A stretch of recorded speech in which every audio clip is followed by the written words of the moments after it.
আসসালামু আলাইকুম বন্ধুরা, কেমন আছো তোমরা?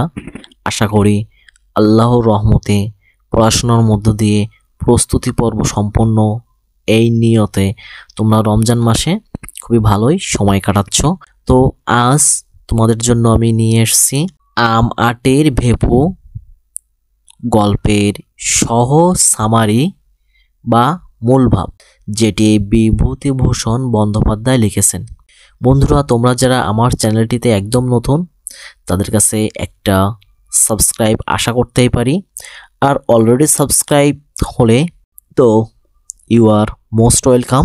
শুরু করতে যাচ্ছি আম আটের ভেপু গল্পটির সহজ মূল ভাব বা সহজ সামারি। আম আটের ভেপু শীর্ষক গল্পটি বিভূতিভূষণ বন্দ্যোপাধ্যায়ের পথের পাঁচালী উপন্যাস থেকে সংকলন করা হয়েছে। গ্রামীণ জীবনে প্রকৃতি ঘনিষ্ঠ দুই ভাই বোনের আনন্দিত জীবনের কাহিনী নিয়ে গল্পটি রচিত হয়েছে।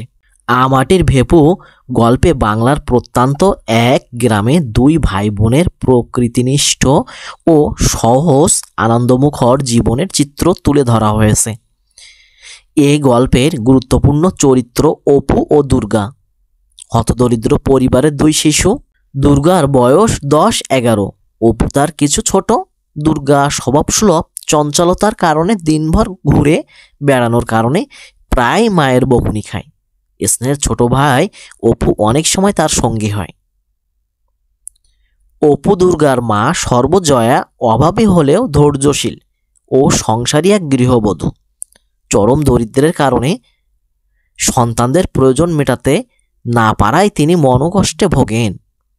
পাড়ার লোকের কাছে ধার দেনার কারণে তাকে কথা শুনতে হয়। অপু দুর্গার মা সর্বজয়া অভাবী হলেও ধৈর্যশীল ও সংসারী এক গৃহবধূ। চরম দরিদ্রের কারণে সন্তানদের প্রয়োজন মেটাতে না পারায় তিনি মনোকষ্টে ভোগেন।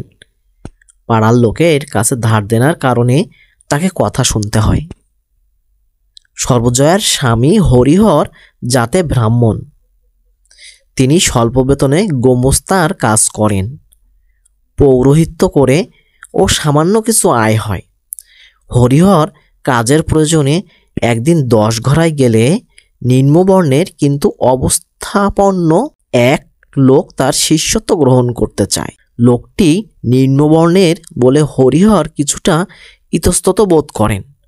তবে জমি দেওয়ার প্রস্তাব করা হলে অভাবের কথা ভেবে তিনি বিষয়টিকে গুরুত্ব দেন। এই গল্পের সর্বজয়া পল্লী মায়ের শাশ্বত চরিত্র ফুটে উঠেছে।